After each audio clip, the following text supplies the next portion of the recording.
Well, Laurie Chiswick, we came to Bendigo for round 16 action in the Women's National Basketball League, and the match promised a lot with the Bendigo Spirit having been great all season, but we expected them to be challenged by the Sydney University Flames, and didn't the Flames start brilliantly? Well, they started brilliantly, and it took a while for Bendigo to actually settle in, but you know what? That's about it. That's where it really ended the excitement for Sydney. The second quarter, Bendigo really asserted their authority. At the start of the match, Sydney scored the first 8 points.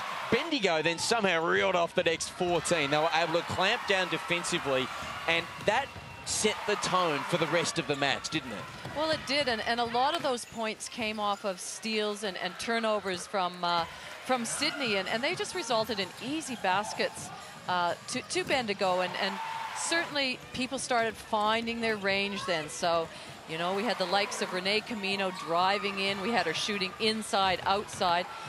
Kelsey Griffiths just doing it all at both ends of the court, and really, it was a feast of scorers for Bendigo.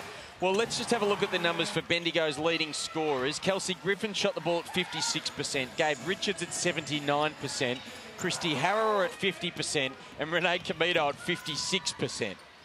Well, pretty extraordinary stats, aren't they?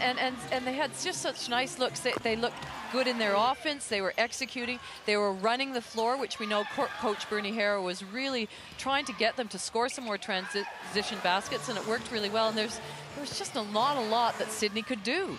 Sending a message, aren't they, Bendigo? Oh, yes, they certainly are. I mean, you know, at one point, Bernie had a really animated timeout just because in the start of the fourth quarter, Sydney actually came out and scored some baskets.